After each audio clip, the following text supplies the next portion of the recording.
Penghukuman bukan tujuan utama Tuhan, tetapi tujuan Tuhan yang utama adalah pertobatan dalam hidup manusia.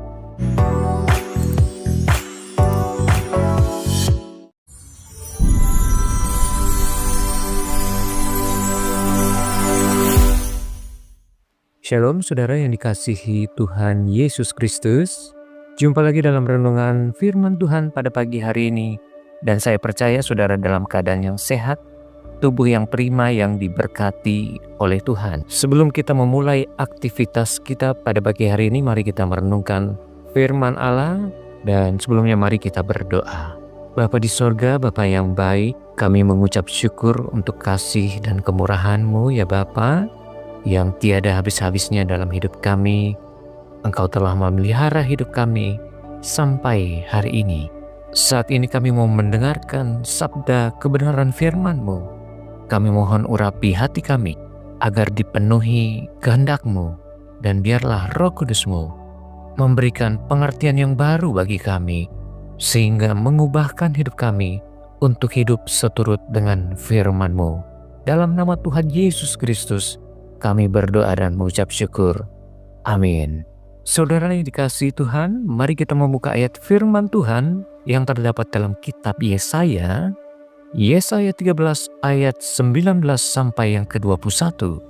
Demikian firman Tuhan, dan Babel yang permai di antara kerajaan-kerajaan, perhiasan orang Kasdim yang megah, akan sama seperti Sodom dan Gomora pada waktu Allah menunggang balikannya. Tidak ada penduduk untuk seterusnya, dan tidak ada penghuni turun-temurun. Orang Arab tidak akan berkemah di sana, dan gembala-gembala tidak akan membiarkan hewannya berbaring di sana. Tetapi yang akan berbaring di sana ialah binatang gurun, dan rumah-rumah mereka akan penuh dengan burung hantu. Burung-burung unta akan diam di sana, dan jin-jin akan melompat-lompat. Saudara yang dikasihi Tuhan, di zaman sekarang ini, hampir setiap orang memiliki ponsel pintar. Kita memakainya setiap hari untuk berkomunikasi dalam pekerjaan, belajar, bahkan untuk pelayanan. Tetapi kita juga tahu satu hal, saudaraku, bahwa ponsel dipakai terus-menerus tanpa pernah dibersihkan, tanpa diupdate, tanpa dirawat, lama-kelamaan akan bermasalah. Memori yang penuh, aplikasi yang berat, banyak file sampah, baterai cepat habis, kinerjanya mulai melambat, kadang-kadang hang, bahkan mati sendiri. Padahal ponselnya mahal dan awalnya sangat bagus. Masalahnya bukan terletak pada perangkatnya, saudaraku, tetapi karena terlalu banyak sampah digital yang dibiarkan menumpuk. Dan solusi yang biasa dilakukan adalah sangat sederhana. Seseorang perlu hanya menghapus file yang tidak perlu, membersihkan sampah-sampah yang ada, membuang aplikasi yang merusak, dan memperbaharui sistem dari ponsel tersebut. Saudara yang dikasihi Tuhan, kehidupan rohani kita sering mirip seperti ponsel tersebut. Hati kita diciptakan Tuhan sangat baik awalnya. Kita diciptakan untuk hidup dekat dengan Tuhan, dipenuhi oleh damai sejahtera Allah, sukacita dan tujuan ilahi. Tetapi ketika dosa, kebiasaan buruk, kompromi dengan kejahatan dan ketidaktaatan dibiarkan menumpuk, perlahan-lahan hidup rohani menjadi tidak sehat. Hidup rohani mulai menjadi kering dan tidak lagi peka terhadap kebenaran. Hal ini dikarenakan hati kita penuh dengan sampah dosa, saudaraku, yang tidak pernah dibereskan. Dan inilah yang digambarkan firman Allah di dalam Yesaya 13 ayat 21. Sebuah tempat yang dulu hidup, kini menjadi kosong, sepi, dan ditinggalkan. Saudara yang dikasihi Tuhan, kitab Yesaya pasal yang ke-13 berbicara tentang ucapan ilahi atau nubuatan penghukuman terhadap Babel. Babel adalah bangsa besar, kuat, kaya, berpengaruh, dan sangat sombong, saudaraku. Mereka pernah dipakai Tuhan menjadi alat untuk menghukum bangsa Israel.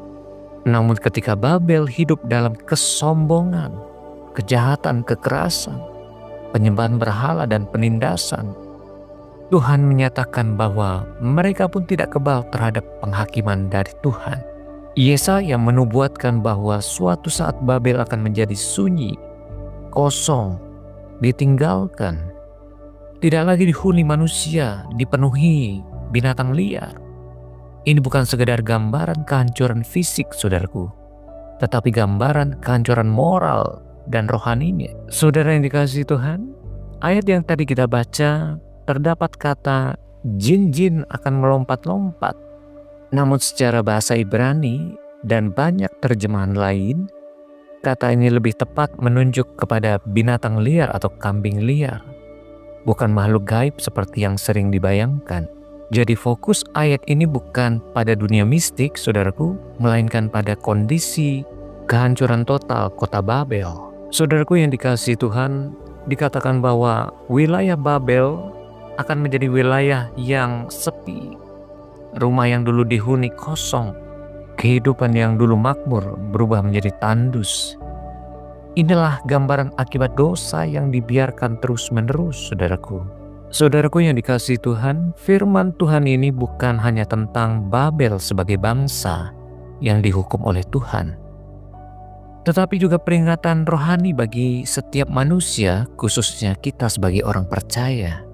Karena dalam kehidupan pribadi pun, jika dosa terus dibiarkan, maka hati kita akan menjadi keras, kepekaan rohani kita akan menjadi tumpul. Sukacita yang berasal dari Roh Kudus lenyap. Damai sejahtera Allah tergantikan oleh kegelisahan. Hidup terasa kosong. Doa terasa kering. Sama seperti rumah kosong yang akhirnya dihuni binatang liar. Demikianlah pula hati kita yang tidak dijaga dapat dikuasai oleh hal-hal yang tidak berasal dari Allah. Saudaraku, firman Tuhan dengan jelas mengajarkan bahwa dosa tidak pernah membawa kehidupan yang kekal. Dosa akan berujung kepada kehancuran dan kebinasaan. Dosa terlihat selalu menjanjikan kebebasan, kenyamanan, hal-hal yang menyenangkan, tetapi akhirnya membawa perbudakan dan kehancuran dalam hidup kita. Saudara yang dikasihi Tuhan, Alkitab juga memberikan kita contoh yang sangat kontras, yaitu kota Niniwe. Niniwe juga adalah kota yang penuh kejahatan, saudaraku. Tuhan mengutus Yunus untuk memperingatkan mereka. Bedanya, ketika mereka mendengar teguran Tuhan, mereka percaya kepada Allah, merendahkan diri mereka, berpuasa, bertobat dan meninggalkan kejahatan mereka. Dan Alkitab mencatat bahwa Tuhan membatalkan hukumannya. Apa artinya, saudaraku? Penghukuman bukan tujuan utama Tuhan, tetapi tujuan Tuhan yang utama adalah pertobatan dalam hidup manusia. Pertobatan adalah kehendak Allah, sebab di balik pertobatan, Tuhan menyediakan jalan pemulihan. Pemulihan ini selalu tersedia bagi mereka yang mau berbalik kepada Allah. Pertanyaannya hari ini, bagaimana kondisi rumah rohani saudara saat ini? Apakah masih dihuni oleh hadirat Tuhan atau sudah dikuasai oleh dosa? Hari ini kita harus jujur di hadapan Tuhan mengenai diri kita. Apakah ada kebiasaan, sikap atau gaya hidup yang bertentangan dengan firman Tuhan? Firman Tuhan mengingatkan kita bahwa hidup di dalam dosa membawa kehancuran total. Tetapi pertobatan sejati membawa pemulihan dalam seluruh area kehidupan kita. Tuhan tidak sedang mencari orang yang sempurna, tetapi orang yang mau bertobat sungguh-sungguh di hadapan Tuhan. Tidak ada kehidupan yang terlalu rusak untuk dipulihkan oleh Tuhan. Jika hari ini saudara merasa hidup saudara berantakan, jauh dari Tuhan, banyak kegagalan, terikat dosa, kehilangan damai sejahtera Allah, hari ini Tuhan masih membuka pintu pertobatan bagi hidup saudara. Yesus datang bukan untuk orang benar, tetapi untuk mencari orang-orang yang berdosa dan memulihkannya. saat seseorang bertobat dengan sungguh-sungguh di hadapan Tuhan, Tuhan sanggup membangun kembali kehidupan yang hancur, bahkan membuatnya lebih indah dari sebelumnya. Saudaraku yang dikasihi Tuhan, ketika kita memilih hidup dalam kebenaran, arah hidup kita menjadi jelas, keputusan kita menjadi lebih bijaksana, hidup kita akan dibawa oleh Tuhan untuk menjadi berkat bagi orang lain. Dari sinilah nama Tuhan Yesus dipermuliakan lewat seluruh kehidupan kita. Hari ini kita belajar, dosa yang terus dipelihara, hidup akan menjadi kosong dan hancur seperti Babel. Tetapi jika kita memilih untuk hidup dalam pertobatan sejati, kembali kepada Tuhan, hidup kita akan dipulihkan seperti Niniwe. Niniwe memilih jalan kehidupan. Niniwe memilih jalan kebenaran dan memilih jalan pertobatan. Hari ini, bawa hidup kita menjadi tempat yang layak didiami oleh Roh Kudus. Dan bukan rumah yang kosong, tetapi rumah yang penuh terang, damai, untuk kemuliaan Tuhan Yesus Kristus. Mari kita datang kepada Tuhan. Terima kasih Tuhan Yesus untuk firman-Mu yang hidup dan berkuasa atas hidup kami.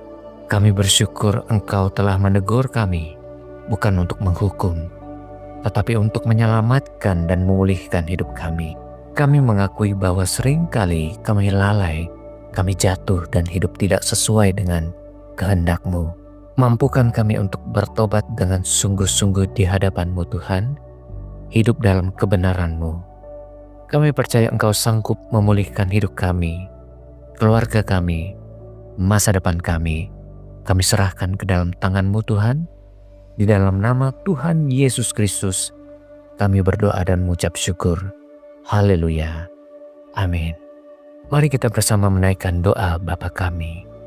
Bapa kami yang di sorga, dikuduskanlah nama-Mu. Datanglah kerajaan-Mu, jadilah kehendak-Mu di bumi seperti di sorga. Berikanlah kami pada hari ini makanan kami yang secukupnya, dan ampunilah kami akan kesalahan kami, seperti kami juga mengampuni orang yang bersalah kepada kami.